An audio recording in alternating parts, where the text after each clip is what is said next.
Estamos con Margarita Stolbizer, precandidata a presidente. ¿Cómo estás, Margarita? Muchas gracias por venir. Gracias por la invitación. Decime, nada, los principales puntos, ¿cuáles en tu propuesta? Se va a decir, mira, yo quiero cambiar el país en esto. Esto es lo que más me importa. Nosotros hemos definido los dos grandes pilares de nuestra propuesta, son igualdad y decencia. Igualdad pensando siempre en la democracia social. Nosotros somos una opción política de centroizquierda, socialdemócrata, y por lo tanto pensamos la democracia como garantía de los derechos sociales. Y ahí es donde nuestra diferencia con otros es sobre el papel del Estado. Nosotros creemos que es el Estado el que debe garantizar a todas las personas los bienes y servicios que equiparen en posibilidades para que todos tengan las mismas oportunidades de progreso individual y colectivo, de bienestar, de felicidad, de triunfo. Las democracias sociales plantean eso, que es un piso de igualdad. Después está en las capacidades y en cómo unos aprovechan o no. Pero el Estado no permite que nadie esté impedido de tener esa igualdad. Y la decencia no tiene que ver con un concepto de mera moralina ni de honestismo personal.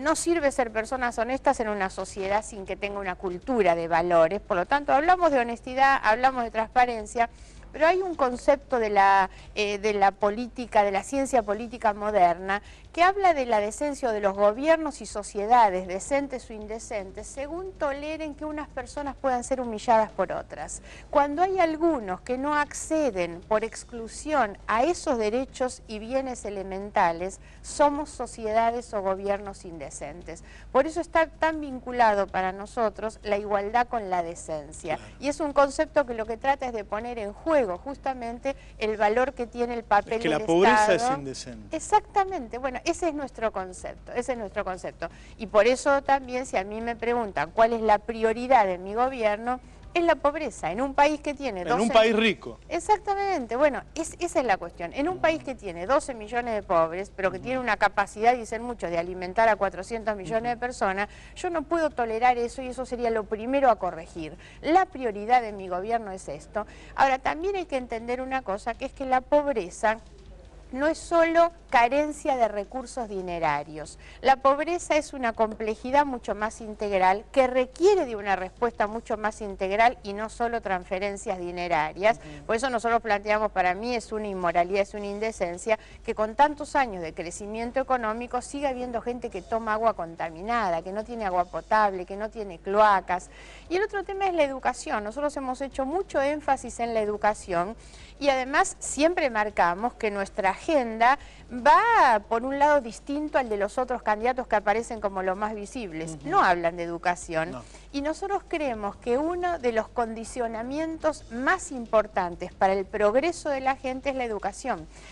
Es directamente proporcional el deterioro que ha tenido la calidad educativa en la Argentina con esos resultados de pobreza. ¿Por qué si le destinan tanto dinero a la educación, la mayoría de la gente, saquemos las pruebas internacionales de ello, la mayoría de la gente tiene una sensación de que la educación no está bien? Claro, pero es que no está bien. El tema del dinero debería jugar fuerte en eso. Y bueno, pero me parece que lo que uno ve justamente es que no es el elemento principal. Nosotros tenemos una ley modelo, que es la Ley de Financiamiento Educativo, que garantiza un 6% del PBI de recursos, que es mucho, no lo tiene ningún otro país de la región, no se cumple en su totalidad, pero digamos que se asignan muchos recursos. ¿Cuál es el problema? Bueno, no hay metas de evaluación, no hay objetivos de evaluación, entonces nosotros tenemos lugares donde vos pagas cantidad de recursos, muchos salarios. Ahora, hoy no se le está dando al docente la formación necesaria para que sea algo más que un simple transmisor de conocimientos y no genera conocimientos.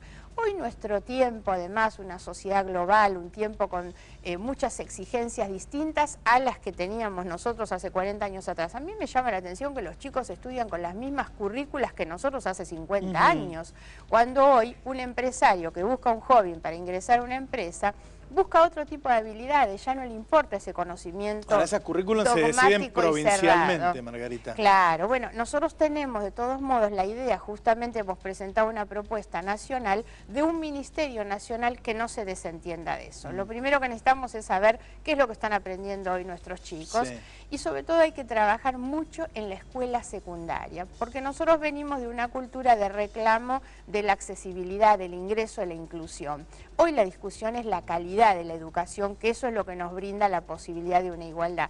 Hoy tenemos el 40% de la fuerza laboral que no tiene la calificación necesaria para un empleo formal. Por eso tenemos tanto problema con la precarización, con el trabajo precario. Entonces tenemos que darle los elementos a ese chico para que tenga las habilidades y los conocimientos que hoy requiere nuestro tiempo. Nosotros hacemos mucho énfasis en esto porque no se combate la pobreza disminuyendo la cantidad de pobres, sino erradicando las causas y condiciones que hacen que una persona sea pobre.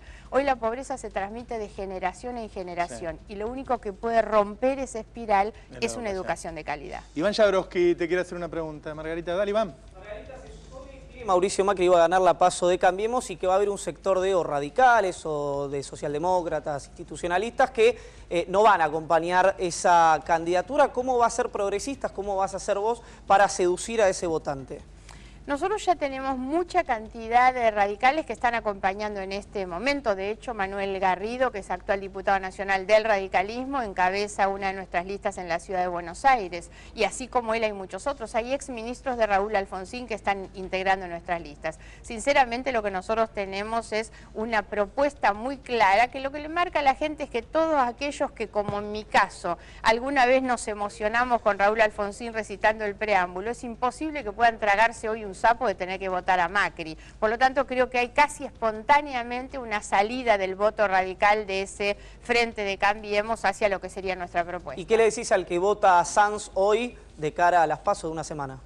Es que en realidad ese es un votante que va a guardar la lealtad con la decisión partidaria, pero que no va a acompañar después algo que va a contramano de la historia y los principios del radicalismo. El radicalismo es un partido de principios y la gente sabe perfectamente que si una vez que pasa la PASO tiene que terminar votando a Macri, está traicionando aquello que es una historia a la que le debe más lealtad que a la disciplina partidaria. Está claro. En las encuestas de hoy te daban muy baja. Yo recuerdo que todas las últimas encuestas en las elecciones anteriores eran las que más le erraban, o sea, vos sacabas el triple de lo que decían. Y además, digo, recordemos que el partido que representa Margarita salió segunda en las elecciones del 2011. Del 2011, así es. ¿Sí? Habíamos salido cuartos en la PASO, ¿eh? Sí. Por eso yo pongo y le digo siempre a la gente, ojo que en esta elección no se elige la fórmula presidencial, no se elige la composición del Congreso, es una interna de los partidos políticos. Yo no tengo interna dentro de nuestro frente, por lo tanto estoy convencida que nuestra apuesta es octubre, que es cuando sí se va a elegir el presidente, sí se van a elegir los diputados y que nosotros vamos a crecer mucho ahí. 2011 fue eso, salimos cuartos en la PASO y segundos en la elección de octubre. Toda esta cosa que se dice que, no sé, la mitad de los argentinos quiere el cambio y la mitad de los argentinos quiere la continuidad. Vos que estás en la calle todo el día, ¿qué es lo que vos ves? A mí me parece que además es imposible una disyuntiva entre continuidad o cambio sin que esto tenga una definición de contenido, sinceramente. Yo creo que hay cosas que deben continuar y hay muchas otras que deben cambiar. Ahora, el cambio no es cualquier cosa, el cambio no puede implicar un riesgo de retroceso y de pérdida de las cosas buenas que se hicieron. Entonces me parece que hay que darle sentido y contenido a esa definición. El gran problema es que estamos en una campaña electoral casi sin debate político. Absolutamente. Claro, y esto tiene que ver con que hay una estrategia muy eficaz que intenta direccionar hacia la creación y la configuración de un escenario que para mí no es el nuestro. O sea, ¿qué estoy diciendo? Se instala una idea de polarización. Yo creo que la sociedad argentina no está polarizada, al contrario, somos una sociedad diversa, plural. Hace 40 años era una sociedad muy bipartidista. Hoy uno para en la esquina 10 personas y no son peronistas o radicales como hace 40 años. La sociedad es más diversa, quiere otras opciones. El problema es que cuando vos instalás no solo lo que dice la encuesta, sino los medios de comunicación que solo te muestran a dos candidatos, entonces esa estrategia termina siendo muy eficaz, porque la gente cree que tiene que elegir entre dos, ¿no? Y la asimetría de fondos que tienen los grandes candidatos con candidatos como vos, ¿cómo juega? La verdad es que esa asimetría existe. A nosotros, sin embargo, yo digo, los recursos que nosotros tenemos nos alcanzan, los recursos que el Estado nos transfiere no son pocos, y por lo tanto, la verdad es que aquel que imprime 4 padrones de boleta en lugar de imprimir uno como hacemos nosotros, y es lo que el Estado nos brinda, bueno, están en ellos y gastan muchísima plata. El tema de la boleta es todo un tema. La verdad es que es insostenible seguir con este sistema de boletas. Mide un metro la boleta en la provincia de Buenos Aires, ¿no? Es muy insostenible para todos, me parece, es toda una discusión.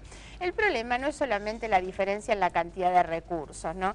Nosotros en el 2009 muchos celebraron esa idea de que la ley estableció la prohibición de la contratación directa de los espacios de publicidad. Después la campaña de Narváez, que había sido muy notable porque era una campaña con mucho recurso económico y con mucho brillo, digamos, muy buenas propagandas tenía. Entonces dijimos, bueno, acá se empareja todo.